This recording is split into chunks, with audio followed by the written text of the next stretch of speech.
तो चलिए ब्रेक के बाद आपका एक बार फिर से स्वागत है और मैं हूं आपके साथ नवजीत कौर और मेरे साथ सहयोगी देवेंद्र कुशवाहा जी। तो हम सुबह 7 बजे से ही लगातार आपको चुनाव की पल पल की अपडेट दे रहे हैं और अब बज चुका है 10। इस वक्त रुक करेंगे बड़ी खबर की ओर। आपको बताएंगे कि सुबह 9 बजे से लेकर मतदान प्रतिशत कितना हुआ है 9 बजे तक का 11.31% हुआ है। सुबह 7 बजे से लेकर 9 बजे तक का मतदान प्रतिशत। बिहार की बात कर ली जाए तो 10.58%, चंडीगढ़ में 11.64%, हिमाचल में 14.35%, झारखंड में 12.15%, ओडिशा में 7.69%, पंजाब में 9.64%, उत्तर प्रदेश में 12.94%, पश्चिम बंगाल में 12.63% मतदान हुआ है।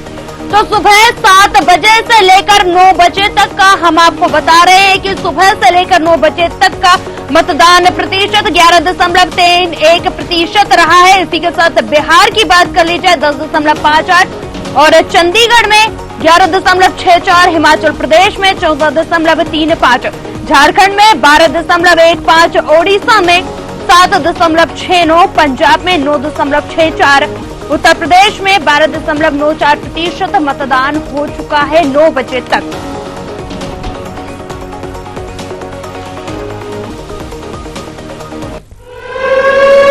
चलिए रुक करेंगे इस वक्त की बड़ी खबर का। बड़ी खबर आपको दिखा रहे हैं टीवी स्क्रीन पर। झारखंड से वोटिंग के बाद बोले निशिकांत दुबे, आज की 57 सीटें भाजपा जीत रही है। अभी हमारा आंकड़ा पहुंचा करीब 360 तक उनका आंकड़ा अभी पहुंच चुका है। आपको बता दें 57 जो है जुटेंगी और जाएंगी करीब 411 से 417 तक, ऐसा उन्होंने कहा है। तो वोटिंग के बाद निशिकांत दुबे ने कहा है कि 57 सीटें भाजपा जीत रही, हमारा आंकड़ा करीब 360 के करीब पहुंच रहा है, 411 से 417 तक सीटें जीतने का बात कर रहे हैं। सुनिए क्या कुछ कह रहे हैं निशिकांत।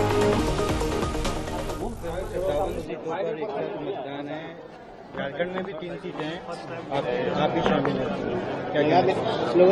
ये 57 की 57 सीटें भारतीय जनता पार्टी जीत रही है। अभी तक जो है हम लोगों का आंकड़ा लगभग 360 के आसपास था। ये 57 जुड़ जाएगा तो 411 से लेकर 417 हो जाएगा। यहाँ पर सर क्या लग रहा है? यहाँ तो एक तरफा चुनाव है। आप तो घूम रहे हो, हमारे साथ चल रहे हो, आपको कहीं कुछ दिखाई दे रहा है? सेल्फी लेने के लिए भीड़ है, लोगों की भीड़ है, जय श्री राम का नारा लग रहा है, मोदी जी हर हर मोदी कर रहे हैं। कहीं कोई वोट है क्या? किसी का कोई वोट नहीं है। ये चुनाव एक तरफा है और झारखंड में सबसे ज्यादा वोट से कोई लोकसभा जीती। चलिए बढ़ते अगली बड़ी खबर की ओर। आपको बता दें इस वक्त की बड़ी खबर पटना से है। राजद नेता तेजस्वी यादव ने बोला, घर से निकले और करें मतदान, जो लोग लोकतंत्र खत्म करना चाह रहे हैं, ऐसा उन्होंने कहा है। जो लोग लोकतंत्र खत्म करना चाह रहे हैं उन्हें वोट का चोट देने का काम करें। पीएम मोदी को ध्यान साधना पर उन्होंने तंज कसा है, ये कोई ध्यान नहीं, उनका फोटोशूट चल रहा है। तो उन्होंने ऐसा कहा है। बड़ी खबर पटना से, राजद नेता तेजस्वी यादव ने तंज कसते हुए प्रधानमंत्री पर तंज कसा है और उन्होंने कहा है जनता से अपील की है, घर से निकले, वोट डालें, अपने मत का प्रयोग करें। क्या कुछ कहा है तेजस्वी यादव ने, आप भी सुन लीजिए। कह सकते, लेकिन आज हम लोग जो लोग संविधान, आरक्षण, लोकतंत्र को खत्म करना चाहते हैं, जिनके वजह से बेरोजगारी, महंगाई, गरीबी बढ़ी है, उनको वोट का चोट देने का काम करें, ये अपील है लोगों से। आप दिल्ली जा रहे हैं, क्या बैठक है आपको? बैठक है 3 बजे है ना आज दिल्ली में। अब मोदी जी का कोई मेडिटेशन है, खाली फोटोशूट चल रहा है। फोटोशूट खत्म हो जाएगा, उसके बाद वापस आ जाएंगे। आप भी दिल्ली जा रहे हैं, नीतीश कुमार जी कल दिल्ली जाने हैं, 4 दिन के बाद आप कह रहे थे बड़ा खेला होगा। अब उनके बारे में इतना हम नहीं कह सकते, लेकिन आज हम लोगों की पहले से ही तय बैठक है। ये आज तय हो जाएगा कि कौन उम्मीदवार है? नहीं, अभी तो रिजल्ट की बात ही नहीं। फिर माहौल क्या लग रहा है? आप क्या माहौल लग रहा है? तो अंतिम है, सब कुछ हो चुका है, क्या आप लोग एक तरफा हम लोग सरकार, हम आपको पहले भी बोले, बिहार तो चौंकाने वाला रिजल्ट दे ही रहा है और हम लोग 300 पार हो रहे हैं। शुक्रिया। तो हम बिहार में 300। चलिए एक और बड़ी खबर आ रही है, शुरू करेंगे इस वक्त की बड़ी खबर का। उत्तर प्रदेश से वोटिंग के बाद बोले कांग्रेस प्रत्याशी अजय, जनता का प्यार हमारे साथ, पीएम मोदी की साधना पर उठाए सवाल। तो बड़ी खबर आपको बता रहे हैं, प्रधानमंत्री नरेंद्र मोदी की साधना पर उन्होंने सवाल उठाए हैं। वोटिंग के बाद बोले कांग्रेस प्रत्याशी अजय। तो बड़ी खबर उत्तर प्रदेश से बता रहे हैं, क्या कुछ कहा है ये सुनवाते हैं। बिल्कुल, हमारा सबसे बड़े मुद्दे कौन से थे? ये जनता तय करेगी। हमने अपना वोट, अपना अधिकार, अपना जो मत था डाला और निश्चित तौर से इस बार काशी की जनता अपने बेटे, अपने परिवार को मौका। क्या लगता है बड़े मुद्दे थे? बिल्कुल, बाबा तो भक्त हैं, उनका आशीर्वाद हम सदैव। काशी के मतदाताओं को पूरा भरोसा आपको है? बिल्कुल, हमारा परिवार है, हमारा घर है और निश्चित तौर से उन्होंने 2 बार प्रधानमंत्री चुनकर देखा, इस बार अपने बेटे को चुनेंगे। और एक बार राहुल जी ने एक बात, बहुत बड़ी बात कही मोहन सराय में कि इस बार प्रधानमंत्री नहीं बन रहे हैं, इस बार सांसद की लड़ाई है। तो सांसद की लड़ाई में अजय राय यहाँ मिट्टी से जुड़े हैं, घर से जुड़े हैं। मैं माँ गंगा से झूठ बोलकर समुद्र के किनारे जाकर तपस्या नहीं कर रहा हूँ। मुझे तपस्या करनी कभी भी होगी इसी गंगा के घाट के तट पर, यही दशाश्वमेध, जहाँ दशाश्वमेध। तो अब वोटिंग के बाद कांग्रेस प्रत्याशी अजय ने क्या कुछ कहा अभी हमने आपको सुनवाया। अब हम रुख करेंगे अपने मेहमानों की तरफ। 10 बजे से हमारे साथ लगातार मेहमान रहेंगे और उनसे सीटों पर चर्चा होगी, प्रतिशत पर चर्चा होगी और किस तरह से मतदान हो रहा है, इन तमाम बातों पर चर्चा होगी। तो हमारे साथ जो मेहमान जुड़े हुए हैं उनसे आपका हम पहले परिचय करा दें, उसके बाद हम प्रतिशत पर चर्चा करेंगे। 9 बजे तक के जो प्रतिशत आ गए हैं उसमें। तो अश्वनी शाही जी बीजेपी प्रवक्ता हमारे साथ जुड़े हुए हैं। बहुत बहुत स्वागत है आपका हमारे इस कार्यक्रम में। मलिक जावेद जी प्रवक्ता कांग्रेस, आशीष चतुर्वेदी प्रवक्ता सपा, संजय गौतम जी बीएसपी पूर्व जिलाध्यक्ष और नितिन श्रीवास्तव जी राजनीतिक विश्लेषक, सभी मेहमानों का बहुत बहुत स्वागत है हमारे इस कार्यक्रम में। चर्चा की शुरुआत करते हैं। चर्चा की शुरुआत करेंगे हम 9 बजे तक के प्रतिशत मतदान पर। पहला राउंड की चर्चा इस पे हो जाए, फिर हम सीटों पे चर्चा करेंगे। तो 9 बजे तक के जो प्रतिशत मतदान आए हैं 11.31% यानी कि 57 सीटों के मिले जुले। अब आपको बता दें कि सबसे ज्यादा जो मतदान हुआ है, सबसे ज्यादा अब तक का जो मतदान हुआ है वो मतदान है हिमाचल प्रदेश का। हिमाचल प्रदेश में 14.35% मतदान हुआ है। वहीं पश्चिम बंगाल में 12.63% और उत्तर प्रदेश में 12.94%। और अगर जो देखा जाए तो सबसे कम मतदान उड़ीसा में हुआ है।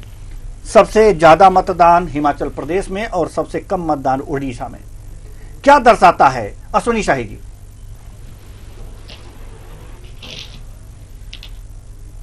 जी अश्वनी शाही जी तक शायद हमारी आवाज नहीं पहुंच रही,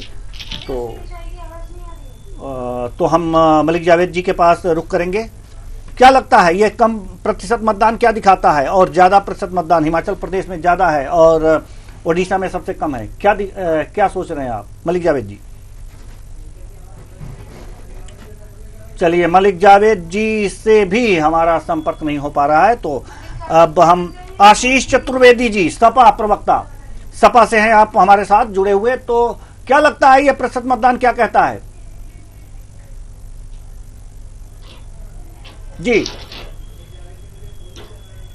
सपा प्रवक्ता तक भी हमारी आवाज जो नहीं पहुंच पा रही, तो आइए हम अब रुख करेंगे पहले सीटों की तरफ और हम अपनी टेक्निकल टीम से चाहेंगे कि इन्हें हमारे मेहमानों को व्यवस्थित रूप से जोड़ें, तब तक हम सीटों पर चर्चा कर लें।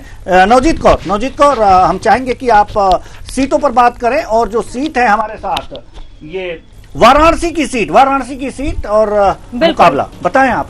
सबसे पहले जो है बात कर लेते हैं वाराणसी लोकसभा सीट की। यहाँ पर आपको बता दें कि बीजेपी से नरेंद्र मोदी चुनावी मैदान में है और अजय राय कांग्रेस से चुनावी मैदान में। अब एक बार नजर डाल लेते हैं कि कुल यहाँ पर कितने मतदाता हैं, उसके बाद जनादेश की बात करेंगे। तो चलिए, जिस तरीके से आप देख रहे हैं टीवी स्क्रीन पर, हम आपको दिखा रहे कुल मतदाताओं की बात कर ली जाए तो 19,62,948 कुल मतदाता है। इनमें से पुरुष मतदाता 10,65,485 है। महिला मतदाताओं की अगर बात कर ली जाए तो 8,97,463 है यहाँ पर। अब जो है एक बार जनादेश की तरफ भी रुख कर लेते हैं, तो आपको बता देते हैं कि यहाँ का 2019 में क्या जनादेश रहा था। नरेंद्र मोदी यहां से जीते थे और सपा से शालिनी यादव को हार का मुंह देखना पड़ा था। इसी के साथ अब इस लोकसभा सीट में कितनी विधानसभा सीटें आती है इसका भी एक बार जिक्र कर लेते हैं, उसके बाद इतिहास की ओर नजर डालेंगे।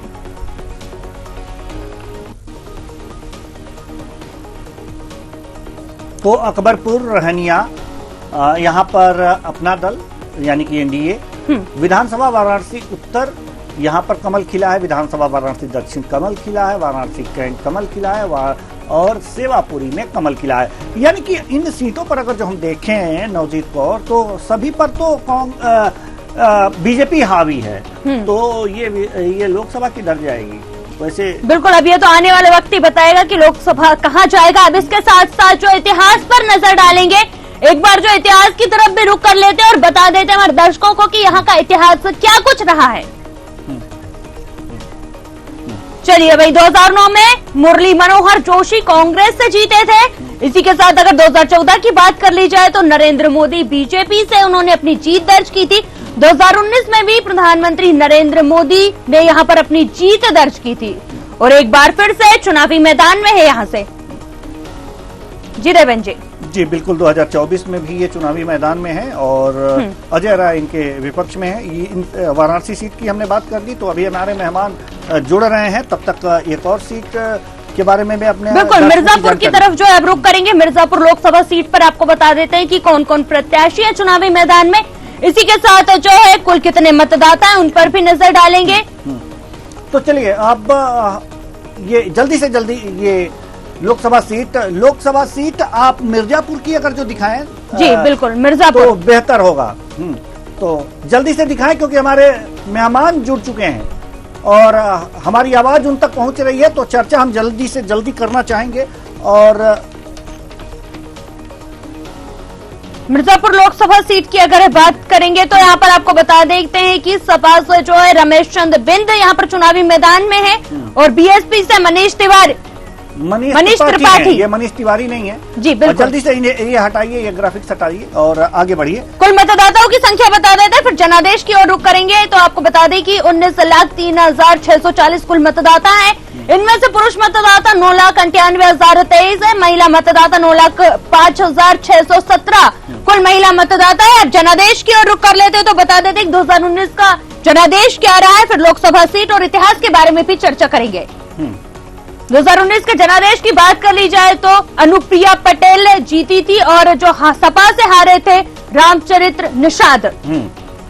इसी के साथ अब लोकसभा सीट के अंदर विधानसभाओं की ओर भी एक बार नजर डाल लेते हैं जल्दी से, उसके बाद इतिहास की बात करेंगे। तो ये लोकसभा सीट जो है 96, अकबरपुर 96, मिर्जापुर और मझवान, तो चुनार और महिरान। चलिए बिल्कुल मिलाकर के अगर जो देखा जाए तो एक अगर जो निर्दल है तो दूसरी जो है सभी पर यहाँ भी बीजेपी का कब्जा ही है, एक तरह से एनडीए का कब्जा है। चलिए अब एक बार इतिहास की ओर नजर डाल लेते हैं तो आपको बता देते कि यहाँ का इतिहास क्या कुछ रहा है। 2009 में बाल कुमार पटेल यहाँ से उन्होंने अपनी जीत दर्ज की थी। 2014 की बात कर ली जाए तो अनुप्रिया पटेल अपना दल एस से। इसी के साथ 2019 में अनुप्रिया पटेल अपना दल से। चलिए 2009 में बाल कुमार पटेल और 2014 में अनुप्रिया पटेल अपना दल एस से और 2019 में अनुप्रिया पटेल अपना दल एस से। अब हम अपने मेहमानों की तरफ जल्दी से रुख करेंगे क्योंकि बहुत ज्यादा इंतजार करना पड़ा है। जी अश्विनी शाही जी, हम आपके पास आ रहे हैं। एक बार फिर सभी मेहमानों का हम स्वागत कर लें और आशा यही है कि हमारी आवाज आप तक पहुंचे, आपकी आवाज हम तक पहुंचे, हम दोनों की आवाज दर्शकों तक आराम से पहुंचे। तो अब बात कर लेते हैं परसेंटेज की। तो परसेंटेज की अगर जो देखें तो मैंने पहले ही बताया है कि हिमाचल प्रदेश में 14.35% मतदान हुआ है सबसे ज्यादा, और उड़ीसा में 7.969% मतदान हुआ है। सबसे ज्यादा मतदान हिमाचल प्रदेश में हुआ है। अश्विनी शाही जी, इसे किस रूप में देखते हैं आप? अभी जो 9 बजे तक के आंकड़े आए हैं। देखिए देवेंद्र जी, किसी से छुपा नहीं है कि गर्मी की क्या स्थिति है और सर्वप्रथम मैं इस चुनाव में दुखद जितनी चुनाव कर्मियों की मृत्यु हुई है उसको श्रद्धा सुमन अर्पित करता हूं कि उन्होंने जो है जो महानता का परिचय दिया था इस उसमें गर्मी में, और दुखद मृत्यु काफी लोगों की हुई। आज का अखबार बता रहा है कि लगभग 20-22 लोगों की उत्तर प्रदेश में ये हो गई है, देश में काफी लोगों की हुई है। तो ये उनकी एक समझ लीजिए कि वो मील के पत्थर हैं। वो अब जिनके परिवारों से लोग मिछड़े होंगे, वो कम से कम उनके लिए एक श्रद्धा सुमन हम लोगों की तरफ से हो सकता है, और इसके अलावा तो हम क्या कर सकते हैं। पहली चीज। बिल्कुल बिल्कुल सही। दूसरा, जनता भी अब इतनी भीषण गर्मी है, कम ही निकली है। पिछली बार आपने देखा होगा कि लगभग एवरेज जो है 13-14% मतदान 9 बजे तक हो गया था। मेरी आवाज आ रही है? जी बिल्कुल आ रही है, आप अपनी बात रखिए। हेलो? जी जी, आपकी आवाज आ रही है। हेलो? आ रही है, बिल्कुल आपकी आवाज हम तक आपकी पहुंच आवाज रही आ है, रही आप अपनी बात कंटिन्यू रखें। जी अश्विनी जी। जी जी जी जावेद जी। तो अभी क्या हो रहा है कि मतदान का प्रतिशत सुबह थोड़ा सा बढ़ना चाहिए, लेकिन अभी थोड़ा कम है। धीरे धीरे हमको लगता है कि अब इक्का दुक्का करके अब धीरे धीरे अभी 1-2 घंटे मतदान और कम होगा। 3 बजे के बाद फिर मतदान प्रतिशत बढ़ेगा। और इस बार मुझे लग रहा है, जहां तक कि मतदान प्रतिशत जो है बाकी चुनावों से कम होने की उम्मीद है, गर्मी की वजह से। जी चलिए, कम होने की उम्मीद है, इसका कारण सिर्फ गर्मी है। तो जावेद मलिक जी, कारण सिर्फ गर्मी है, आप क्या सोच रहे हैं कि कम प्रतिशत मतदान, और हिमाचल प्रदेश में सबसे ज्यादा और ओडिशा में सबसे कम प्रतिशत मतदान, कारण आप क्या बताएंगे जल्दी से? जावेद मलिक जी, आप तक मेरी आवाज जा रही है? जावेद जी, आप तक आवाज पहुंच रही है? जी जी जी जी पहुंच रही है। मैं यही कहना चाहूंगा, गर्मी की वजह से मतदान कम हो रहा है, और ये इसकी वजह से बहुत जगह मौतें हुई हैं। अश्विनी भाई ने सही कहा, लेकिन इन्होंने आंकड़ा गलत दिया। पूर्वांचल के 10 जिलों में 72 से ज्यादा मौतें पिछले 6 दिनों में हुई है। बिहार में भी आपने देखा होगा, जो पुलिसकर्मी ड्यूटी पे थे, 18 से ज्यादा लोगों की वहां पे मौत हुई है। तो ये बहुत दुखद है, और ये इलेक्शन लंबा बहुत ज्यादा हो गया है। उतना लंबा नहीं करना चाहिए था, क्योंकि मोदी जी को प्रचार करना था। अब ध्यान में बैठ गए हैं, तो वो पूरी जिंदगी ध्यान में बैठे रहेंगे, क्योंकि जनता ने मन बना लिया है कि बाहर जाने वाले हैं। और जितना भी प्रतिशत कम हो ज्यादा हो, भाजपा को ही नुकसान होगा, क्योंकि जन विरोधी भाजपा है, और जन बंधन के साथ इंडिया की जनता जुड़ गई है। चलिए, हमारे साथ आशीष चतुर्वेदी जी भी जो है प्रवक्ता जुड़ चुके हैं। आप इसे कैसे देखते हैं? अगर बात कर ली जाए तो यहाँ पर जो है कम, अभी तक मतदान प्रतिशत कम हुआ है, आगे क्या कुछ उम्मीद जताई जा रही है?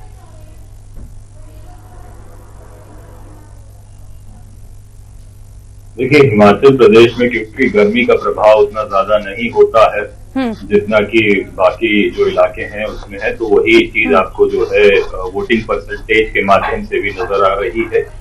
और गर्मी तो वैसे जब भी चुनाव होता है वो इसी मौसम में होता है, और हर बार गर्मी लगभग इतनी ही होती है। तो ये तो जब भी चुनाव हुआ है तो गर्मी इतनी ही रही है। लेकिन जो एक और कारण जो अभी जो समझ में आ रहा है कि जो अभी सुप्रीम कोर्ट में मुकदमा चल रहा था, जिसमें ये उठाया गया एडीआर द्वारा कि जो वोटिंग की जो प्रतिशत है वो चुनाव हो जाने शाम को 6 बजे के बाद जो आंकड़े जारी हुए, और एक जो चुनाव आयोग कुछ दिनों बाद जो आंकड़े वहां पे अपनी वेबसाइट पे डाल रहा था, उनमें भारी अंतर आ रहा है। तो बहुत से लोगों के मन में ये भी आ रहा है कि जब अब हम वोट डाल रहे हैं और शाम को 6 बजे तक एक निर्धारित वोट पड़ जाते हैं, और उसके बाद जब है जो चुनाव आयोग जो डेटा दोबारा जब जारी करता है तो उसमें वोट लाखों की संख्या में बढ़ जा रहा है। तो कहीं ना कहीं लोगों को लग रहा है कि जब हमारे वोट डालने या न डालने का बहुत ज्यादा अंतर रह ही नहीं जा रहा है, तो ये भी लोगों के मन में अब आने लगा होगा कि डाल के भी क्या होगा जब वो वोट डालेंगे, और फिर जो है हजारों लाखों वोट जो है वो चुनाव आयोग की तरफ से जो है वो बढ़ जा रहा है। तो ये भी एक कारण है, कई लोगों के मन में ये होगा कि इससे फायदा क्या होगा। चलिए, बिल्कुल। चुनाव आयोग की प्रक्रिया, जो ये चुनाव कराने की प्रक्रिया है, इस पे आप सवाल उठा रहे हैं? देवेंद्र जी जवाब दे सकता हूँ? सुप्रीम कोर्ट बिल्कुल बिल्कुल। और ये आंकड़े जो हैं ये कोई मैंने तो दिए नहीं है, चुनाव आयोग ने खुद कहा कि भाई शाम को 6 बजे तक 10 वोट पड़े।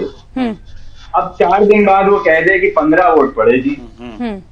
जब सुप्रीम कोर्ट ने कहा जो फॉर्म 17C होता है, जब वोटिंग हो जाती है वो आप उस पे साइन करते हैं सारे लोग कि आज इस पर्टिकुलर बूथ पे इतने वोट पड़े। अब चुनाव आयोग कह रहा है कि नहीं, हम वो जो है उसको दिखाएंगे ही नहीं, हम बताएंगे नहीं, हमारी मर्जी। तो ये कौन सा, ये तो पहले से ही लोग ये भाग रहे थे कि जब कहा गया वीवीपैट लग जाना चाहिए सब पे, तो इन लोगों ने कहा नहीं नहीं, भाजपा और चुनाव आयोग दोनों ही घबरा गए। अब क्या होगा, ऐसे तो 40 को सीमित हो जाएंगे, मोदी जी खुद ही अपना चुनाव जीत पाए ना जीत पाए इसकी कोई गारंटी नहीं। तो जो शेरो शायरी करने वाले सज्जन थे जिनको चुनाव आयोग की कुर्सी पे जो है बैठा दिया गया, तो उन्होंने अब जिस तरीके से कहा कि वीवीपैट नहीं हम लगा पाएंगे, नहीं हो पाएगा, वो भी चीज किनारे हो गई। उसके बाद हुआ कि भाई आंकड़े जो हैं पहले 48 घंटे के अंदर दे दिए जाते थे, अब 10-10 दिन बाद जो है आंकड़े दिए जा रहे हैं। फिर कोर्ट ने कहा कि जो 17C फॉर्म है वो आप सार्वजनिक करना चाहिए। चलिए अश्विनी साही जी जवाब देना चाहते हैं, समझ में आ गई आपकी बात का, क्योंकि हमारे साथ मेहमान बहुत ज्यादा है। दिखाएं, बताएं जी, हम आएंगे आपके पास। जी, आपकी बात समझ में आ गई। अश्विनी साही जी जल्दी से जवाब दीजिए, क्योंकि 2 मेहमान और हैं, हम पहले उनके पास जाना चाहिए था, लेकिन जवाब आप देना चाहते हैं जल्दी से। देवेंद्र जी देखिए, इस तरीके से घबराहट में हमारे मित्र प्रवक्ता जो है बात कर रहे हैं। सुप्रीम कोर्ट का मामला है। सुप्रीम कोर्ट ने स्पष्ट किया था कि आप जो है 17C को सार्वजनिक करें। चुनाव आयोग ने हलफनामा दाखिल करके कहा कि 17C हम स्पष्ट सार्वजनिक नहीं कर सकते, उसमें बहुत सी विसंगतियां हो सकती हैं। यहां पर क्या हो रहा है कि 17C का मतलब क्या है, ये जनता को गुमराह करने की स्थिति यहाँ प्रवक्ता लोग बनाते हैं। 17C का मतलब होता है जो बूथ पर एजेंट होते हैं, जब चुनाव की मशीन सील की जाती है उसमें सबके दस्तखत कराए जाते हैं, सील पर सबके दस्तखत कराए जाते हैं। नहीं सबको पता है, तो आपको आप लोग नहीं थे, फिर वही बात आप कर रहे हैं, आप भ्रमित कर रहे हैं। आप लोग हार के बहाने क्यों खोज रहे हैं, हार के नए बहाने खोज रहे हैं। और शायरी करने वाले ने जो शेर कहा था ना चुनाव आयुक्त साहब ने कि ईवीएम हरदम बेवफा नहीं होती है, अपनी नादानियों की भी बात किया करिए, कुछ इस तरीके से शेर था उनका, वो सटीक बैठ रहा है एकदम। विरोधी दल पर एकदम सटीक बैठ रहा है। अभी कोई लंदन जाएगा छुट्टी मनाने, कोई बैंकॉक जाएगा ध्यान करने, अभी देखते रहिए 4 तारीख सुप्रीम कोर्ट हाँ अभी कर्नाटक में चुनाव हुआ, अभी हिमाचल में चुनाव हुआ, 3.5 से 4% चलिए ठीक है, हम आएंगे अश्विनी साही जी, हम आएंगे। हमारे पास दो मेहमान और हैं, राजनीतिक विश्लेषक भी हमारे साथ हैं। आ रहे हैं आप लोगों के पास, आ रहे हैं। एक्चुअली क्या है कि मुझे भी लग रहा है कि अब सबके बीच में मुझे बोलना पड़ेगा, क्योंकि हमारे जो जावेद भाई और सपा के मित्र जो है बीच में बोल रहे थे, तो मुझे अब लगातार बोलना होगा, क्योंकि मुझे इस तरह से तो डिबेट बोलकर बात करेंगे, कैमरे की बात कर रहे हैं। इस तरह से तो गांधी जी के चबूतरे पर राहुल गांधी कैमरा लेकर क्या क्यों चक्कर लगा रहे थे। जी। और 17C के बारे में मैं बोल रहा था, हमारे मित्र उछल रहे थे, अपने बूथ एजेंटों पर भरोसा नहीं है। कपड़े बदले, पहली चीज है ध्यान में कपड़े बदले जा रहे हैं। पूरा हिसाब किताब है कांग्रेस के पास। चलिए ठीक है, नहीं ठीक है, पूरा हिसाब किताब कांग्रेस के पास है। नहीं पूरा हिसाब किताब कांग्रेस के पास है। ठीक है सर, अगर इस तरह से बात आप लोग करेंगे, चलिए इस तरह से बात करेंगे। नहीं, अगर इस तरह से अगर इस तरह से डिबेट होगी तो हमारे दर्शकों को कुछ समझ में नहीं आएगा। हमारे दर्शकों को कुछ समझ में नहीं आएगा। जी, मैंने कुछ नहीं बोला किसी के बीच में, लेकिन अगर आप जावेद भाई बिल्कुल बोलते नहीं है बीच में, लेकिन आज क्यों बोले नहीं समझ में आया। लेकिन इनको जब भी मौका मिलेगा, या तो मेरी आवाज बंद करा दीजिएगा, नहीं तो मैं बीच में इंटरप्ट करता रहूंगा। ये आपकी इजाजत, आज इसके लिए आपको माफ किया जाए। चलिए ठीक है, डर गए। ठीक है। डर कौन गया? आपको 4 तारीख को पता चलेगा, जो 4 को पता चलेगा। कौन भागता है लंदन अपने बच्चों के साथ छुट्टी मनाने, कौन बैंकॉक जाता है साधना कर रहे हैं, ये 4 तारीख को पता चलेगा। भाजपा में नहीं, चुनाव लड़ने की हिम्मत रखने वाला दो लड़के हैं, हिम्मत है, 2 लड़कों में हिम्मत थी। 2 लड़के जो है गलती कर रहे हैं, गलती नहीं करने दिया जाएगा। जब से अध्यक्ष बने हैं राहुल गांधी जब भी अध्यक्ष रहते हैं चलिए। चुनाव जनता हरा रही है। चलिए, बार बार पीसीआर से हमें संकेत मिल रहे हैं, बार बार पीसीआर से संकेत मिल रहे हैं कि लगता है कि चर्चा हम आगे नहीं बढ़ा पाएंगे। दादा ने पार्टी बना कर एक बार आप लोगों की आवाज और क्लियर हो जाए, एक बार आप लोगों की आवाज और क्लियर हो जाए। राहुल गांधी और मुलायम सिंह के चलिए, आप सभी को रोकना चाहेंगे जो इस आप सभी को रोकना चाहिए। आपकी आवाज हमें समझ में नहीं आ रही तो हमारे दर्शकों को क्या समझ में आएगी?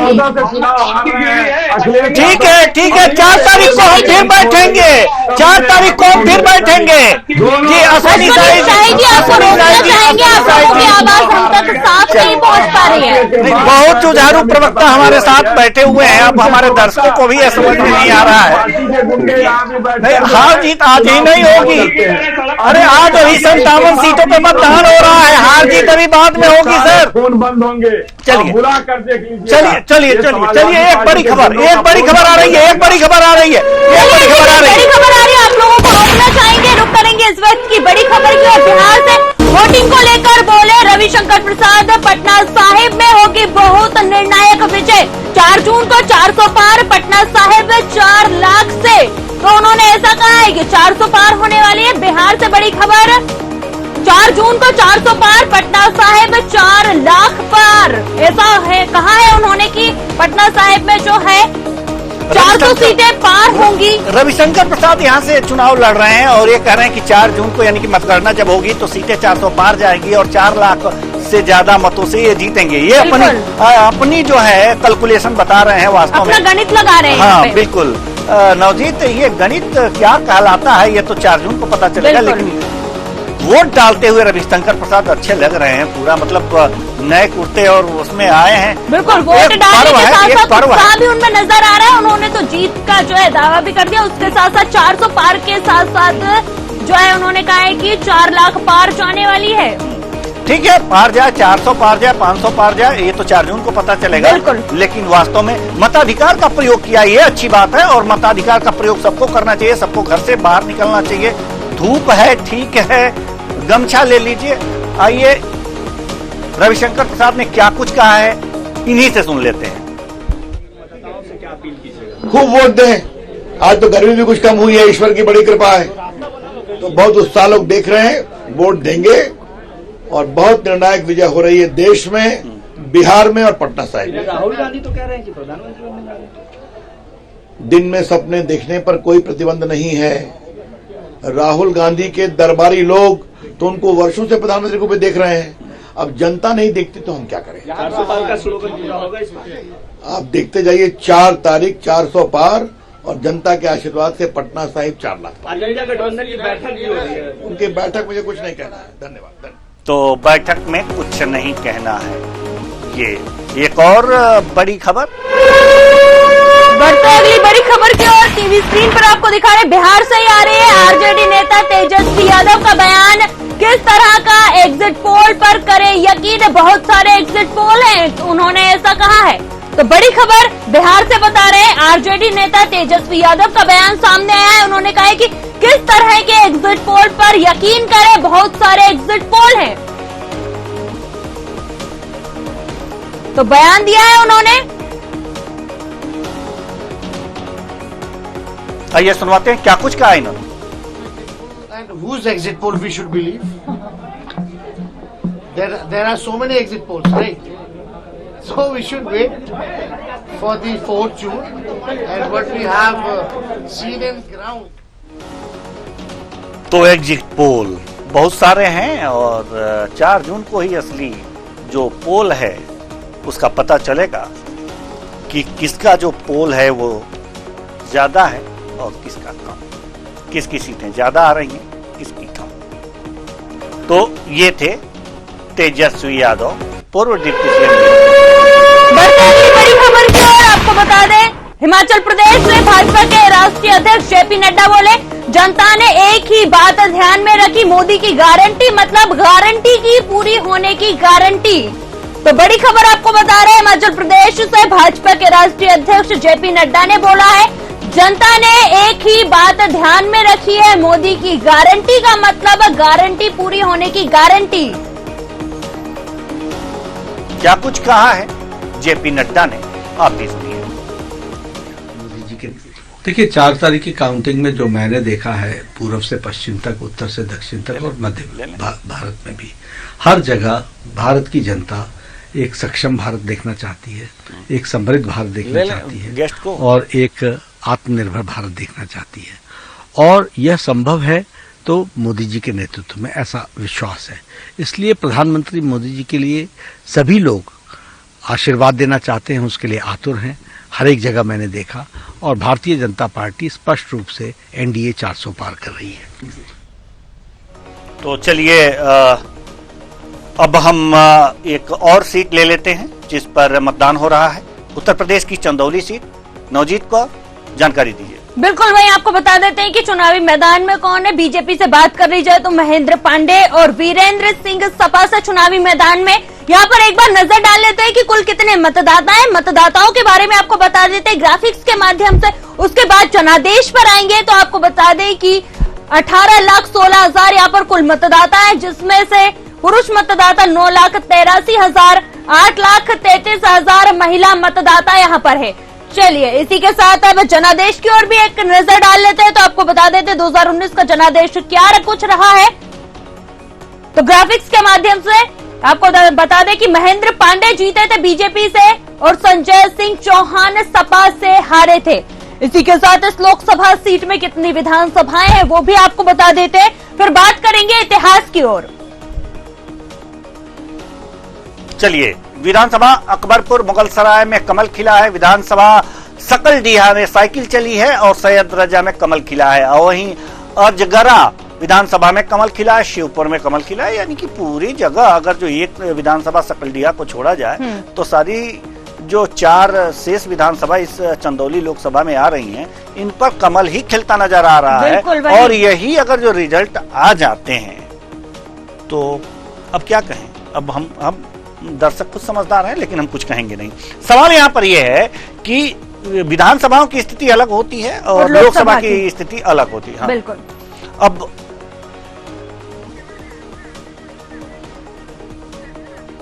तो विधानसभाओं की जो स्थिति होती है वो अलग होती है और लोकसभा की स्थिति अलग होती है, मुद्दे भी अलग अलग हो जाते हैं, इसलिए जो स्थितियां हैं वो बदल भी जाती हैं। तो अब आगे की जो लोकसभा सीटें हैं उनकी तरफ हम विधानसभा के बाद इतिहास 2009 में रामकिशन यादव सपा और 2014 में महेंद्र पांडे बीजेपी से जीते थे। 2019 में महेंद्र पांडे बीजेपी से जीते थे और इस बार जीतेंगे तो हैट्रिक लगेगी। इस बार अगर जो जीते तो हैट्रिक लगेगी। तो अब शायद हमारे मेहमान जुड़ गए हैं और हम उनके पास उनकी तरफ रुख करेंगे। तो माफ कीजिएगा, थोड़ा सा हम क्षमा चाहते हैं कि हम दूसरी तरफ निकल गए थे। आप लोगों की आवाज एकदम साफ साफ आए, हमारे दर्शकों तक जाए, तो हमारी टेक्निकल टीम ने थोड़ा सा आदेश दिया था। तो अब आप लोगों की आवाज बिल्कुल साफ जाएगी। आप चाहे धीरे बोलें और चिल्ला के बोलें या लड़ के बोलें, मतलब गर्मी अब जो है, जो गर्माहट है मौसम में, वो गर्माहट आप ला सकते हैं, बोल सकते हैं।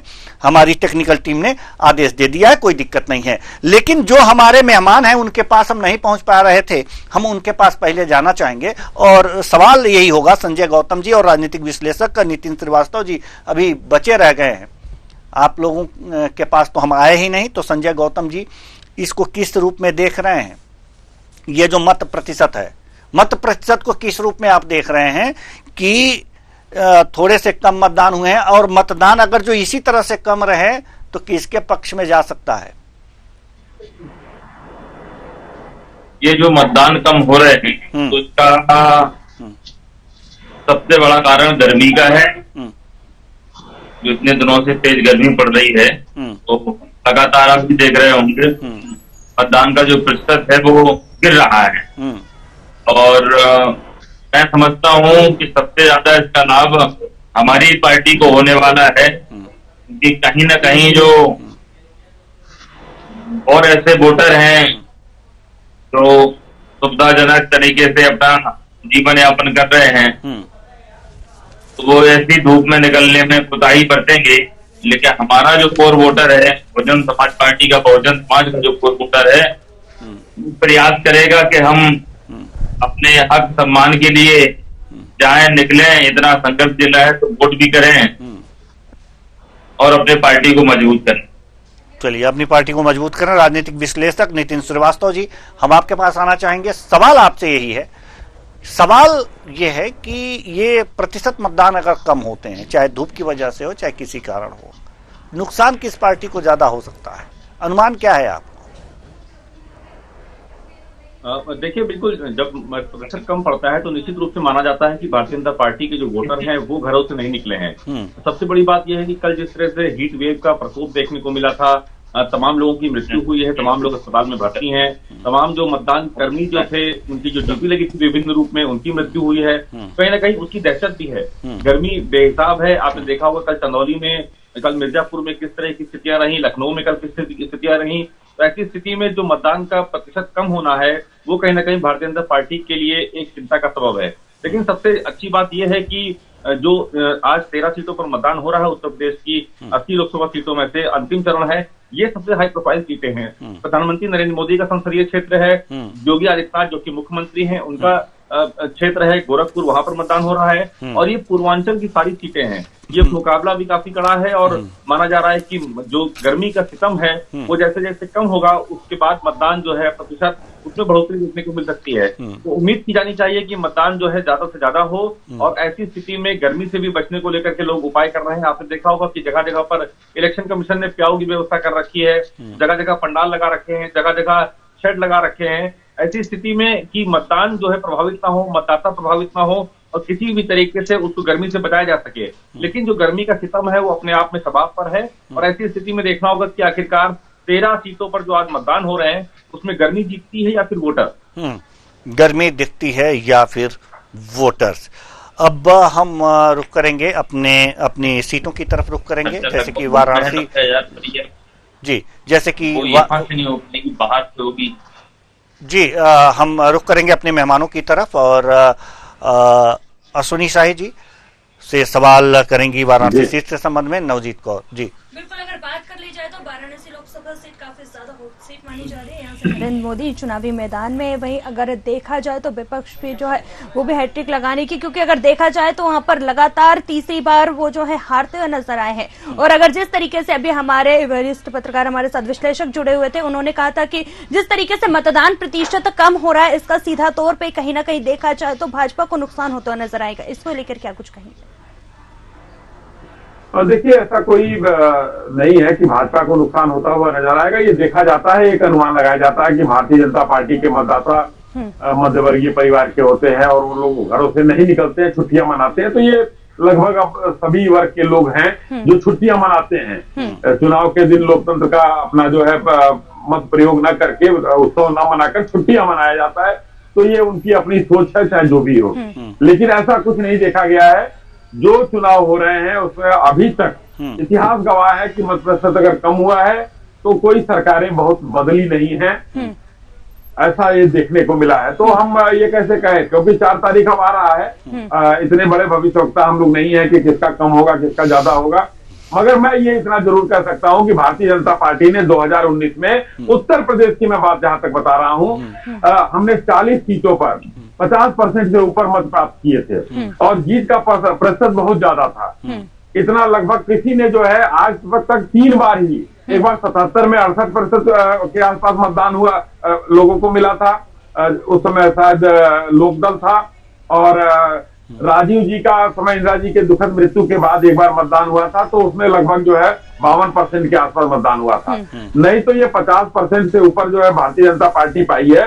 और वोट का प्रतिशत इतना ज्यादा था कि अगर जो अभी हमारे विश्लेषक कह रहे थे कि धूप जीतता है या मतदाता, तो मुझे लग रहा है कि मतदाता की अंत में जीत होगी और भारतीय जनता पार्टी के प्रत्याशी माननीय मोदी जी से लेकर और चाहे जितने हमारे 13 जगह हो रहा है सभी माननीय सांसद हमारे फिर से वहां सदन में पहुंचेंगे। जी, एक सवाल ये है वाराणसी लोकसभा सीट से, जल्दी से आप जवाब दीजिएगा कि वाराणसी से तो बीजेपी जीतना तय ही मान रही होगी कि वहां से हम जीत ही जाएंगे। तो अंतर भी बता दीजिए, जैसे 400 पार बता रहे थे तो अंतर भी बता दीजिए कि कितने अंतर से जीत रहे होंगे। अंतर इस बार 5 लाख 6 लाख के आसपास का अंतर रहेगा, बहुत स्पष्ट रूप से, क्योंकि अरविंद केजरीवाल जी जब लड़े 2 लाख वोट पाए, शालिनी यादव 2 लाख 39,000 वोट पाई, अजय जी की जमानत जब्त हो गई थी। तो पिछला दोनों चुनाव देख लीजिए, अगर हम दोनों प्रतिपक्ष के दोनों उम्मीदवारों को मिला दें तो भी जो है वहां तक नजदीक नहीं पहुंच पा रहे हैं माननीय प्रधानमंत्री जी के। इसलिए मैं कहता हूं कि माननीय प्रधानमंत्री जी लगभग 5 से 6 लाख मतों से फिर से चुनाव जीतेंगे। जी मलिक जावेद जी, सवाल आपसे है जी। मुस्कुरा रहे थे आप अश्विनी शाही जी की बातों पर, लेकिन वाराणसी सीट पे चर्चा हो और आप मुस्कुरा रहे हो, तो ये इस मुस्कुराहट का राज बताइए, क्या कुछ परिवर्तन करने वाला है? जावेद भाई के लिए, जावेद भाई एक लाइन आपको जोड़ देता हूं, अश्विनी भाई बहुत टाइम बीच में नहीं बोला, एक लाइन आपके लिए बोल रहा हूं। आपके सहयोगी अखिलेश यादव जी ने वो सीट आपको पहले ही हरा दी, उन्होंने कहा 79 हम जीत रहे हैं, बनारस आप जो है वो हार रहे हैं, ये इसके साथ बोलिए। चलिए ठीक है, पहली बात तो कुशवाहा जी इसको बनारस सीट मत बोलिए, इसको क्योटो सीट बोलिए। क्योटो सीट है और मोदी जी को इस बार खतरा है, ग्राउंड रिपोर्ट यही है। और ये ऐसा ऐतिहासिक चुनाव है कि मोदी जी इसीलिए ध्यान में बैठ गए, 18 कैमरे, 15 एंगल और 5 जोड़ी कपड़ों के साथ, ऐसे कोई ध्यान में नहीं बैठता है। और पूरी जिंदगी मोदी जी ध्यान में रहने वाले हैं। बस इनका बस्ता बोरिया सब पैक हो चुका है, 4 तारीख का वेट करिए, सब भाजपा के लोग ध्यान में जाने वाले हैं। जनता इन्हें बहुत तगड़ा आराम देने वाली है, इतना आराम करेंगे ये अगले 30 साल के इन्होंने सोचा नहीं होगा। जनता को इन्होंने परेशान किया है, जनता इनको आराम का पूरा व्यवस्था करने बैंकॉक चलेंगे कैमरा लेके। चलिए ठीक है, कैमरा लेके बैंकॉक भी चलेंगे, लेकिन हम रुक करेंगे अब आशीष चतुर्वेदी जी से। आशीष चतुर्वेदी जी, वाराणसी सीट पर जो वक्तव्य अखिलेश जी का आया था और जिसको याद दिलाया है हमारे अश्विनी शाही जी ने, क्या कहना है आपका उस पर? देखिए, पुरानी बातें, मौजूदा स्थितियां अगर समझनी है तो उदाहरण आपको मैं दे दूं। हाथी में भारतीय जनता पार्टी ने उत्तर प्रदेश के मुख्यमंत्री और मध्य प्रदेश के मुख्यमंत्री का रोड शो रखा और 10 मिनट के अंदर दोनों ही मुख्यमंत्री वहां से चले गए। 10 मिनट के अंदर पूरा रोड शो खत्म हो गया। सोशल मीडिया पे सबने देख लिया कि कितनी भव्य भीड़ थी, जिसे देखकर दोनों मुख्यमंत्री जो है वो रोड शो छोड़ के चले गए। दो मुख्यमंत्री मिल करके 500 की भीड़ नहीं जुटा पा रहे, तो सोशल मीडिया पे दिख रहा है, कोई सुनी सुनाई बात नहीं। इसी से आप अंदाजा लगा लीजिए कि भारतीय जनता पार्टी आज उत्तर प्रदेश के अंदर कहाँ खड़ी। दूसरा, आप देखा होगा आपने कि राजनाथ सिंह जी की रैली में और अमित शाह जी की रैली में पत्रकार साथियों ने लोगों से जब कम भीड़ देखी, लोगों से पूछा कि भाई यहाँ क्या आए हो, कैसे लाए गए हो, सबने बताया 300 200 रुपए देकर के लाए गए। जब भारतीय जनता पार्टी के कार्यकर्ताओं ने उन पत्रकारों को ये इंटरव्यू लेते देखा, उन पे टूट पड़े, उनके कैमरे तोड़े, उनको पूरी तरह मारा पीटा। यही सोशल मीडिया पे वीडियो सब देखे, सब देखे। और वहीं अगर आप समाजवादी पार्टी और बाकी जो इंडिया के पुलिस जितनी अपेक्षा कर रही थी, इतनी ज्यादा भीड़ आ गई, पुलिस रोक नहीं पा रही थी, तो मंच छोड़ना पड़ गया नेताओं को। फूलपुर में कांग्रेस के कार्यकर्ताओं ने समाजवादी पार्टी के कार्यकर्ताओं को मारा और समाजवादी पार्टी के कार्यकर्ताओं ने और लोगों ने मंच तोड़ दिया, पुलिस खड़ी देखती रह गई। तो ये हाल है। और ये तब है जब फॉर्म 17 थी, यानी चुनाव के सही आंकड़े बताने की हिम्मत नहीं जुटा पा रहे। चलिए ये तब है, आप सोचिए अगर सही से चुनाव हो रहा हार के बहाने ढूंढने शुरू, हार के बहाने ढूंढने शुरू, ये होते हैं रणछोड़, हमारे डर के नए नए बहाने। चुनाव के आंकड़े नहीं बता पा रहा। अब ईवीएम का नहीं पाएंगे, सुप्रीम कोर्ट ने तमाचा मार दिया। अब जो है 17 हो गया, अब ये दंगे कराएंगे, ये अपराधी तत्व हुआ, दंगे कराएंगे देश में। पुलिस बहुत लाठियां मजबूत कर रखी है। जो दंगा फैला बदलने वाली है, तो मोदी जी अपने मित्रों जिनको हजारों करोड़ देके देश से भगाए हैं, उनको 6 बार इनकम टैक्स में आ गया अब तक। तो 6 बार इनके बैग में जो फाइलें चली हैं वो सब ये लोग डर रहे हैं ना, इनको दिख रहा है कि इनकी सरकार जा रही है। ठीक है, संजय गौतम जी के पास नहीं, आप दोनों को रोकना चाहेंगे? संजय गौतम जी के पास आएंगे? वो लोग बड़े तो इनकी तो जबान में जब्त हो जाएंगी। कन्नौज हार रहे हैं ये लोग, कन्नौज हार रहे हैं। चलिए, आप दोनों को रोकना चाहेंगे और संजय गौतम जी के पास आएंगे। संजय जी, आप क्या कहेंगे इसे लेकर? जिस तरीके से आप देख रहे हैं यहाँ पर जो है हार जीत का फैसला भी करते हुए नजर आ रहे हैं। चलिए, संजय गौतम जी से संपर्क चलिए, हमारे साथ जो है राजनीतिक विश्लेषक भी जुड़े हुए हैं। नितिन श्रीवास्तव जी, आपके पास आना चाहेंगे। जिस तरीके से आप देख रहे हैं हार जीत का फैसला यहाँ पर लगातार दोनों दावे करते हुए नजर आएंगे, क्या कुछ कहेंगे आप इससे? दावों में कितना दम लगता है ये बताइए आप, फिर अगली सीट पे चलेंगे। देखिए विवेक जी, सबसे बड़ी बात यह है कि पूर्वांचल का जो रण है 13 सीटों का, उन सीटों को अगर गौर करें तो प्रधानमंत्री स्वयं वाराणसी से चुनाव लड़ रहे हैं। मुख्यमंत्री जो योगी आदित्यनाथ है उनके क्षेत्र में आज वोटिंग है। आसपास की जो बेल्ट है वो पूर्वांचल की है। पूर्वांचल में इसके पहले आपने देखा होगा 14 के चुनाव में, 17 के चुनाव में, 19 के चुनाव में और 22 के चुनाव में समाजवादी पार्टी की नेक टू नेक फाइट रही है विधानसभा चुनाव में। हालांकि 2017 की विधानसभा चुनाव में समाजवादी पार्टी को उतना अच्छा प्रदर्शन नहीं देखने को मिला था, लेकिन 22 में उसने कहीं ना कहीं कमबैक किया है पूर्वांचल में। आप देखिए कि गाजीपुर की सारी सीटें विधानसभा की समाजवादी पार्टी के पास में है, आजमगढ़ की सारी 10 विधानसभा सीटें समाजवादी पार्टी के पास में है। लेकिन जब वोटर के दिमाग में लोकसभा चुनाव की बात आती है तो वो वोटर कहीं ना कहीं घूम जाता है और उसको अपना राष्ट्र नजर आता है। तो ऐसी स्थिति में भारतीय जनता पार्टी का पलड़ा जो है इन 13 सीटों पर भारी है, क्योंकि स्वयं प्रधानमंत्री नरेंद्र मोदी कंटेस्ट कर रहे हैं। मुख्यमंत्री योगी आदित्यनाथ के गृह क्षेत्र में जो है चुनाव है, वहां से रवि किशन शुक्ला लड़ रहे हैं। बीजेपी के जो पूर्व प्रदेश अध्यक्ष हैं, केंद्रीय मंत्री हैं महेंद्रनाथ पांडे, वो चंदौली से लड़ रहे हैं। इसके अलावा आपने देखा होगा महाराजगंज की जो सीट है, वहां से जो केंद्रीय मंत्री हैं वित्त राज्य मंत्री पंकज चौधरी, वो चुनाव में है। तो ऐसी स्थिति में जो मुकाबला है वो बेहद कड़ा है और ये कहा नहीं जा सकता कि अभी की कौन सीट पर कौन भारी है। हालांकि एक का सीट छोड़ दी जाए, चाहे वो गोरखपुर की सीट हो या फिर वाराणसी की सीट हो, बाकी सीटों पर कड़ा मुकाबला देखने को मिल रहा है। आपने देखा होगा गाजीपुर की जो सीट है, इसके पहले अफजल अंसारी वहां से सांसद थे। इस बार क्योंकि उनके पास में एक सिंपैथी है, जो उनके भाई है मुख्तार अंसारी, उनके न रहने पर चुनाव हो रहा है। ऐसी स्थिति में जो उनके बड़े भाई हैं अफजल अंसारी, वो चुनाव मैदान में है। तो कहीं ना कहीं जो मुकाबला है वो बेहद कड़ा है। अब देखना होगा कि आखिरकार किस तरीके से वोटर जो है वोटिंग टर्नआउट होता है, कितना मतदान होता है, वो प्रभाव आखिर अपने चुनाव शुरू खत्म होते होते अपने समाप्त तक होगा। तो वो देखना महत्वपूर्ण होगा। सबसे महत्वपूर्ण बात ये भी है कि जिस तरीके से पूर्वांचल में तमाम योजनाएं पहुंची हैं केंद्र सरकार की, चाहे वो खाद्यान्न वितरण का मामला हो, उज्ज्वला वितरण का मामला हो, रोड हो, आपने देखा होगा पूर्वांचल एक्सप्रेसवे का निर्माण हुआ है, वाराणसी में तमाम सारे विकास कार्य हुए हैं। तो बीजेपी कहीं ना कहीं इन बातों को भी ध्यान में रखते हुए चल रही है। स्वयं आपने देखा होगा कि प्रधानमंत्री का जो संसदीय क्षेत्र है उसमें तमाम सारे नेता वहां पर वोट मांग के नजर आए हैं बूथ स्तर पर। तो अब जो वोटिंग परसेंटेज कम है वो कहीं ना कहीं बीजेपी का जिम्मा है कि उनके नेता बूथ स्तर पर जाएं, मोहल्लों में जाएं और लोगों को अधिक से अधिक मतदान करने के लिए प्रेरित करें, क्योंकि जो धूप है वो बेहद चरम पर है और धूप की वजह से जो मतदान का प्रतिशत है वो बेहद कम है। अब माना जा रहा है कि जो 9 बजे तक जो मतदान प्रतिशत था मात्र 13% था। तो ऐसी स्थिति में अब 11 बजने को है, फिर कुछ देर में डेटा आएगा। अगर मतदान प्रतिशत ऐसा ही रहा तो बेहद कम रहेगा, क्योंकि 11 बजे से 4 बजे तक जो धूप है वो और अपने स्वभाव पर रहती है। तो ऐसी स्थिति में जो वोटर है वो बेहद कम निकलेगा, समय कम है और आखिरी चरण का मतदान है। अब देखना होगा कि किस तरीके से कौन सा दल अपने अपने लोगों के लिए ये कह पाता है कि वो जाए और मतदान ज्यादा से ज्यादा करे। बिल्कुल, जाएं और मतदान ज्यादा से ज्यादा करें। तो अब हम थोड़ा सा बात कर लें अश्विनी शाही जी से।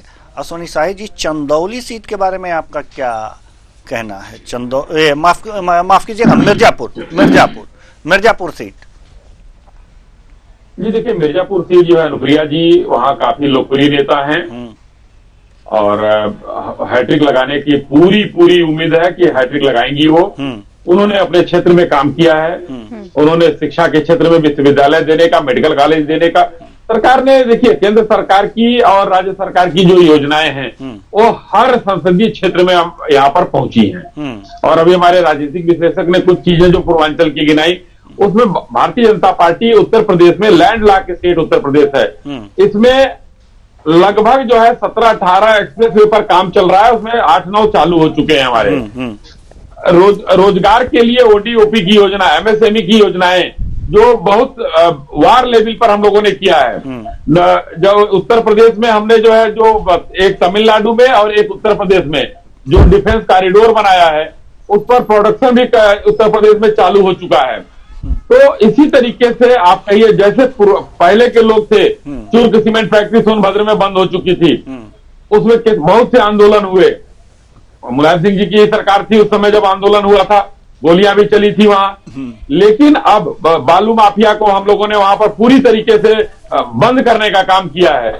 तो उत्तर प्रदेश इस समय संगठित अपराध को सिर्फ हत्या और उसके न मानिए, आप बालू माफिया भी मानिए, आप भू माफिया भी मानिए, आप हत्या माफिया भी मानिए, सारे संगठित अपराधियों को रोकने का काम किया गया है। तो इसमें उत्तर प्रदेश और योगी जी महाराज का जो योगदान है, वो ऊपर जब माननीय प्रधानमंत्री जी का आशीर्वाद हो जाता है नेतृत्व का, तो 4 चांद और लग जाते हैं उत्तर प्रदेश। इसलिए मिर्जापुर सीट हो, सलेमपुर सीट हो, कुशीनगर सीट हो, चंदौली हो, बनारस हो, गोरखपुर हो, बांसगांव हो, जो भी सीट 13 सीट पर चुनाव हो रहा है, ये सीट पर हर जगह आप जब जाएंगे तो कहीं ना कहीं एक विकास का नया जो है आपको एक नई चीज मिलेगी। मेडिकल कॉलेज बढ़ने से उत्तर प्रदेश में डॉक्टरों की कमी हम दूर कर पाएंगे। नर्सिंग, उसी के साथ हम नर्सिंग कॉलेज खोल रहे हैं, विश्वविद्यालय, सैनिक स्कूल, उत्तर प्रदेश में बहुत काम हुआ है। जी, हम आ रहे हैं आपके पास मलिक जावेद जी। चंदौली सीट के बारे में तो अश्विनी शाही जी ने अपनी बात तो रख दी, लेकिन आपके सहयोगी वहां से चुनाव लड़ रहे हैं, सहयोगी दल आप चुनाव लड़ रहे हैं, क्या कहना है? जल्दी से सर, माफ कीजिएगा, मिर्जापुर की हम बात कर रहे हैं, माफ कीजिएगा, मिर्जापुर की बात कर रहे हैं। हम एक तरफा उत्तर प्रदेश में लैंडस्लाइड विक्ट्री की तरफ बढ़ रहे हैं, लेकिन ये भाजपा वाले इस चुनाव में 3 में ना 13 में, लेकिन चिल्लम चिल्ली मचाते रहते हैं। 370 पे इन्होंने पूरे दुनिया में वोट मांगा और कश्मीर में हमने कैंडिडेट नहीं दे पाए ये लोग, बताइए। तो ये झूठे लोग हैं, झूठा प्रचार लोग, इन्होंने पूरा मीडिया, पूरा हर चीज को झूठ में तब्दील कर दिया है। सच धीरे धीरे सामने आ रहा है। ये चुनाव जो है भाजपा पूरी तरीके से साफ हो जाएगी देश में से। चलिए ठीक है, चंदौली नहीं, कश्मीर से लेके कन्याकुमारी, जी, नागालैंड से लेके गुजरात, सफाया होने वाला है इनका। जी जावेद भाई, 50% वोट भारतीय जनता पार्टी को मिला था, 49.6% और सहयोगियों के साथ मिलकर 51.5% से हम पार किए थे। आपके पास 2% का वोट था। समाजवादी पार्टी के पास कितना वोट था और बहुजन समाजवादी पार्टी के पास कितना था, दोनों मिलकर लड़े थे। अब मिला लीजिए। और दूसरी चीज, समाजवादी पार्टी जिसके साथ आप मिलकर लड़ रहे हैं, वो बताइए कभी 40 सीट पार कर पाई है या आप लैंडस्लाइड विक्ट्री की तरफ बढ़ रहे हैं? आपके पास तो 1 सीट है। अब जवाब सुनिए, 17 पर आप लड़ रहे हैं। जवाब सुनिए जी, जवाब सुनिए। फिर तो चुनाव कराने की जरूरत ही नहीं है, जनता के मत की कोई वैल्यू ही नहीं है।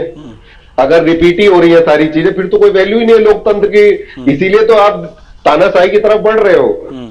आगे की बात करो, भविष्य की बात करो। आप तो 1000 साल का रोड मैप दिख रहे हो देश को, ये उल्टा होने वाला है बिल्कुल। जी, नितिन श्रीवास्तव जी क्या कहेंगे? मिर्जापुर सीट के बारे में ये सब बातें हो रही हैं, आप क्या कहेंगे? आपकी गणित क्या कहता है? जल्दी। देखिए, मिर्जापुर सीट की देवेंद्र जी एक सबसे खास बात यह है कि यहाँ से अब तक आजादी के बाद से जितने भी चुनाव हुए हैं, अब तक कोई भी प्रत्याशी यहाँ पर जो है जीत की हैट्रिक नहीं लगा पाया है। सबसे चौंकाने वाली बात यह है। तो इस बार अनुप्रिया पटेल के सामने दोहरी चुनौती है, एक तो जीत की हैट्रिक लगाना और दूसरा जो राजा भैया से अदावत देखने को मिली थी। आपने देखा होगा कि सबसे पहले अनुप्रिया पटेल ने छत्रियों के खिलाफ मोर्चा खोला था।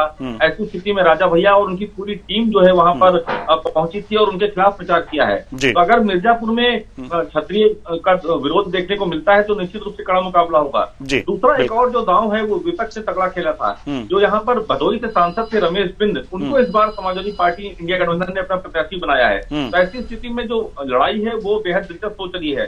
अगर क्षत्रिय वहां पर रमेश बिंद का साथ देते हैं और उनका अपना वोट बैंक है तो निश्चित रूप से अनुप्रिया पटेल के लिए कहीं ना कहीं ये कड़ी चुनौती देखने को मिल रही है। दूसरी बात ये भी है कि अनुप्रिया पटेल अपना 10L से सोनेलाल पटेल से लगातार 2 बार वो चुनाव जीती हैं, दोनों बार केंद्रीय मंत्री हैं। उनके पति यहाँ पर उत्तर प्रदेश की योगी सरकार में मंत्री हैं। लेकिन एक जो आंकड़ा अब तक सामने आया है कि कोई भी प्रत्याशी अब तक मिर्जापुर से हैट्रिक नहीं लगा पाया है। तो अब देखना होगा कि इस बार का जो चुनाव है उसमें क्या मिर्जापुर से अनुप्रिया पटेल हैट्रिक लगाने में कामयाब हो पाती हैं या फिर रमेश बिंद और राजा भैया जैसे लोग अनुप्रिया पटेल का तिलिस्म तोड़ने में कामयाब हो पाते हैं। चलिए, अब चूंकि समय नहीं है इस चर्चा को और आगे बढ़ाएं। बहुत बहुत धन्यवाद सभी मेहमानों का, आप आए और अपने अपने विचार साझा किए। लेकिन चर्चा लगातार चलती रहेगी। बड़ी खबर आ रही है, बड़ी खबर पंजाब से आ रही है, जहां आपको बता दें कि एसएडी अध्यक्ष सुखबीर सिंह बादल ने वोट डाला है और उन्होंने अपने मत का प्रयोग किया है। मतदान केंद्र पर पहुंचकर हरसिमरत कौर बादल ने भी मतदान किया है। बठिंडा लोकसभा सीट से पार्टी उम्मीदवार है। तो बड़ी खबर आपको बता रहे हैं, हरसिमरत कौर बादल ने भी मतदान किया। बठिंडा लोकसभा सीट से ये पार्टी उम्मीदवार हैं। तो ये बड़ी खबर। अब तस्वीरें देख सकते हैं।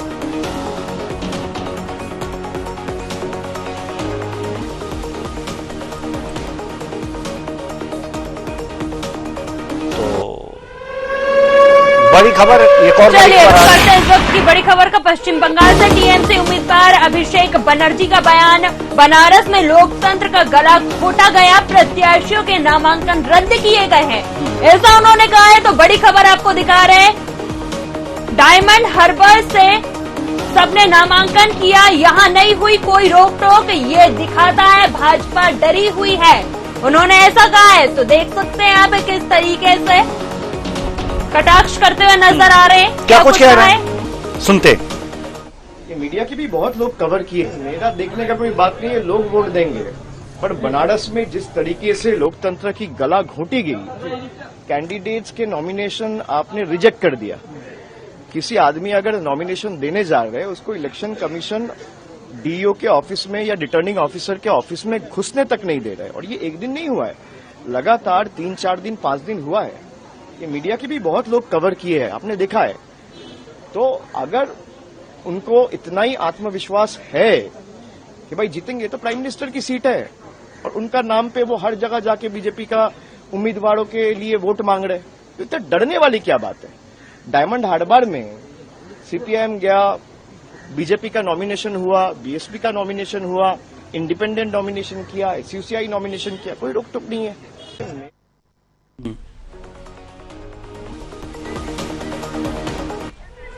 चलिए बढ़ते अगली बड़ी खबर की ओर। इस वक्त की बड़ी खबर जो है लखनऊ से है। आपको बता दें, बीएसपी चीफ मायावती का एक्स पर पोस्ट, पहले मतदान फिर जलपान की अपील, मतदाता में जोश के साथ साथ हिस्सा लेने को कहा है उन्होंने।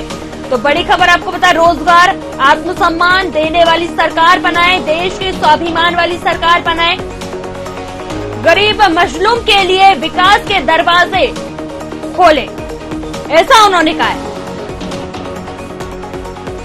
तो बड़ी खबर आपको बता रहे हैं, देश में स्वाभिमान वाली सरकार बनाए, ऐसा कहा है। चलिए रुक अगली बड़ी खबर की ओर।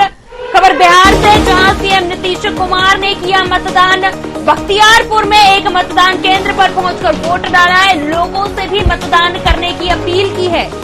तो बड़ी खबर बता रहे हैं आपको, बिहार से, जहां सीएम नीतीश कुमार ने मतदान किया है, मतदान केंद्र पर पहुंचकर अपने मत का प्रयोग किया है उन्होंने।